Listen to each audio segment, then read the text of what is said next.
इस मैच को ऑब्वियसली हम में से कोई भी अपसेट नहीं कह सकता। दोनों बहुत बराबरी की टीम है। स्पेन जो है वो हर बार फ्रांस को इसी तरह फंसाती है। हर बार यूरो में उनके खिलाफ जब मुकाबला होता है तो इनका अपर हैंड ज़्यादा रहता है।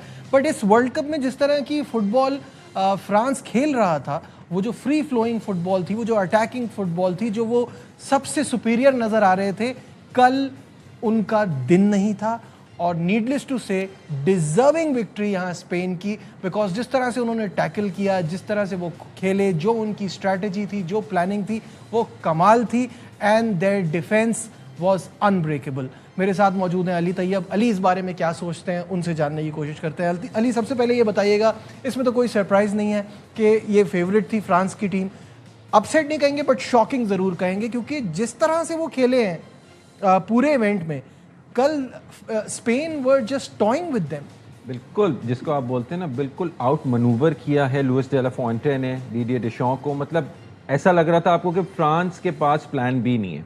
अगर उन्होंने काउंटर प्रेस खेला है, काउंटर प्रेस से ये मुराद है कि किसी भी प्लेयर जैसे एम्बापे हो गए या ओलीसे के पास बॉले जाके एम्बापे को या उस्मान डेम्बेले को डिस्ट्रीब्यूट करेगा, तो 3 से 4 खिलाड़ी जो उस प्लेयर को आके सराउंड उसके पासिंग ऑप्शंस को ब्लॉक कर देंगे और एक विल गो एंड डीपोजेस, उससे बॉल छीन लेगा और बाकी वो अपनी पोजीशन में चले जाएंगे।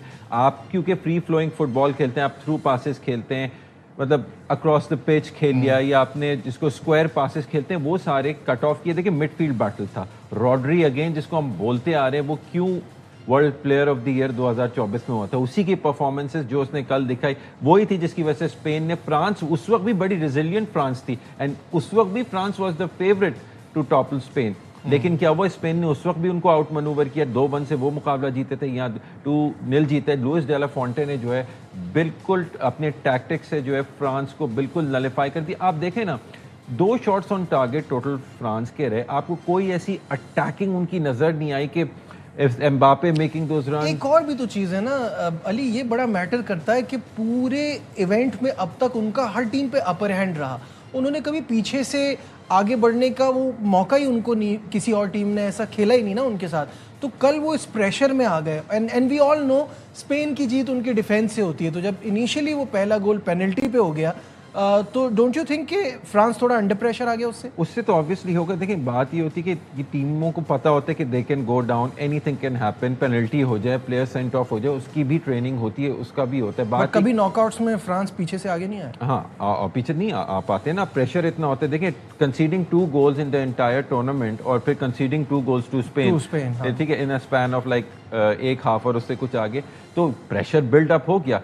ठीक है, Yamal was very smart when he I think that is unfair कि जिस तरह से यमाल सामने आए और वो पेनल्टी जो मिली। ये देखें, रूल तो ये कहेगा कि हु मेड कांटेक्ट, किसने बॉल को पहले खेला। यमाल ने पहले खेला, अब वो उसने पहले टच लिया और वो फिर उसको किक करके क्लियर करना चाह रहा था। यमाल ने वो अपॉर्चुनिटी देख ली, he brought his body in between the player and the ball और उसने टच कर लिया और it was in the box. तो रूल बुक ये कहती है कि who played the ball first, अगर उस पर फाउल हुआ है तो दैट इज द फाउल। तो it was very smart, very clever. हाँ, in the fairness of the game आप उसको कह सकते थे कि आप उसको नहीं वो करते, फाउल नहीं देते या पेनल्टी नहीं देते, लेकिन क्योंकि वो पेनल्टी बॉक्स में था उस वजह से वो देना पड़ा और फिर ओयारसबल ने गोल स्कोर किया। And then like you said कि फ्रांस वाज बिहाइंड और वो गेम चेस कर रहे थे, और जब आप गेम चेस कर रहे होते हो तो फिर आपके ऊपर प्रेशर और बढ़ जाते हैं। लेकिन ओलीसे को जिस तरह कट किया रॉड्री ने, I mean that was very instrumental. I mean मतलब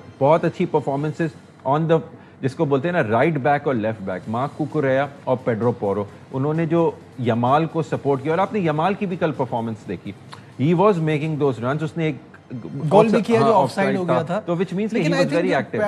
पेड्रो पोरो का गोल था टिपिकल स्पेन, वो टिपिकल स्पेन भी था। And that was the nail in the coffin, क्योंकि वो एक तो मेरा ख्याल है शायद आखिर में जाके बराबर हो भी सकता था, बट 2 गोल की लीड से वो कहीं वापस ही नहीं आ पाया फ्रांस। बिल्कुल, आई मीन मतलब I was expecting better from France. ठीक है, मतलब आप फाइट थोड़ा करते, आप में रेजिलियंस नहीं थी। ये बिल्कुल जैसे आपने बोला, बिल्कुल ही उनका मोरल डाउन हो गया था या क्या था। आई मीन प्लान बी तो आपके पास होना चाहिए था ना। आप लॉन्ग बॉल्स खेल लेते, आप क्रॉसेस कर लेते, आपने सिमिलर अप्रोच रखी जिसको बहुत आराम से स्पेन जो है वो काउंटर कर रहा था। आपके पास एक फिजिकलिटी फैक्टर भी था। ठीक है, मैं मानता हूँ 30 मिनट पे जो है विलियम सलीबा को इंजरी के थ्रू सब्स्टिट्यूट करना पड़ा। लक्वा is obviously of not that quality, वो अच्छे क्रिस्टल पैलेस में खेलते लेकिन is not of that quality. तो एक गेपिंग होल डिफेंस में आपके बन गया था जिसमें Spain was able to put their passes together quite easily. लेकिन still I think attack minded होने की वजह से सारे मिडफील्ड के बैटल्स जो हैं वो फ्रांस ने लूज किए और मिडफील्ड डोमिनेंस की वजह से जो है Spain was able to overcome France. This is a tactical battle था और यहाँ पे बहुत बिल्कुल ही आउट मनूवर हो गए ना। डीडी डिशो के पास कोई प्लान बी नहीं था कि मैं अब क्या करूं। And he seemed a bit frustrated. देखिए आप ऑन पेपर देखें ना तो आपको मैं अगर स्पेन उसकी टीम कंपेयर करूं फ्रांस की, आप बोलेंगे यार ये फ्रांस का player superior, but tactics are the main. और जब हम देखिए बड़ी एक सिंपल सा जुमला है, मैच के दिन जो अच्छा खेलेगा, तो कल जिस तरह से स्पेन खेला दे वर उनके साथ लक भी थी। हालांकि उनाई सिमोन की कुछ ऐसे ही मैच में ऐसे इंटरेस्ट जहाँ पे गोल हो सकता था, गोलकीपर पूरा बाहर आ गया था, पूरा मौका था 1-on-1 आप डिफेंडर के साथ थे, it was not their day. और जहाँ तक बात है स्पेन की, तो हम बात तो कर रहे हैं कि एक बहुत ही फेवर ने कल हराया है, बट स्पेन की परफॉर्मेंस पर नजर डालने के लिए आइए एक स्टैट आपके सामने स्क्रीन पर आ जाएगा। Longest unbeaten run in football, और वो बराबर हो गए हैं अब इटली के 37 गेम्स अनबीटन है। ये इटली का जो रिकॉर्ड था वो 2018 से 2021 के बीच में था कि उन्होंने 37 मैचेस अनबीटन जीते थे। स्पेन के भी 37 हो गए 2024 से अब तक। अर्जेंटीना ने एक बार 36 किए थे 2019 से 2022 तक, और अल्जीरिया के 35 थे 2018 से 2021 तक। तो स्पेन की ये अचीवमेंट बता रही है कि जीत वो रहे हैं, रिजल्ट्स उनके फेवर में जा रहे हैं। I think they played. मैंने कल आपको जैसे बताया था कि वो स्टाइल ऑफ प्ले जो है वो मतलब अटैक माइंडेड तो वो टीम है ना। आपने पेड्रो पोरो का गोल देखा, वो बिल्कुल लाइक टिकी टाका था in the way they open the French defence, कैसे डिफेंडर्स को एक प्लेयर ने अपनी तरफ ड्रॉ किया और पेड्रो पोरो के लिए स्पेस ओपन हो गई।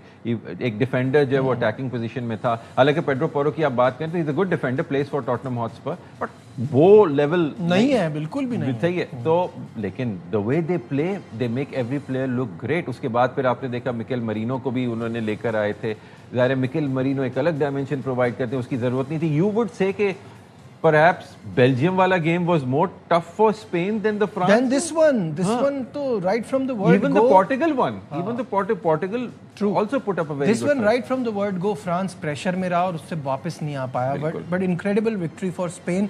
16 साल लगे टीम है फ्रांस की। 16 साल लगे स्पेन की टीम को दोबारा वर्ल्ड कप फाइनल में आने में, क्योंकि 2010 में जब वो जीते थे उसके बाद ये पहला मौका है कि वो फाइनल खेलेंगे। हाँ, लेकिन यूरोपियन चैंपियनशिप तो 2 जीते आपने देखा। वर्ल्ड कप के लिए उससे पहले भी 2010 से पहले नजीब इनकी जो सबसे बिगेस्ट अचीवमेंट वर्ल्ड कप में थी वो 82 का सेमीफाइनल थी।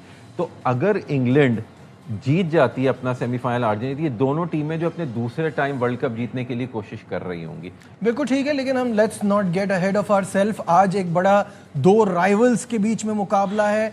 No time to waste, no time to take a break. England और अर्जेंटीना का मुकाबला होगा आज और भी धमाकेदार मैच होगा।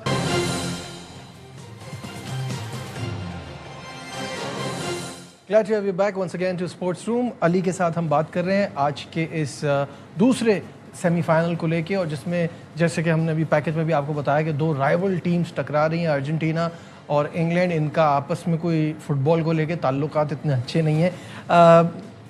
इंग्लैंड की जो फुटबॉल है, जैसे मैं पूछ रहा था अली कि बहुत ही फ्री फ्लोइंग है, बड़ा ज़बरदस्त खेल रहे हैं, बहुत डिफरेंट इंग्लैंड साइड नज़र आ रही है। दैट्स वाई 1990 के बाद वो पहली बार सेमीफाइनल में पहुँचे हैं।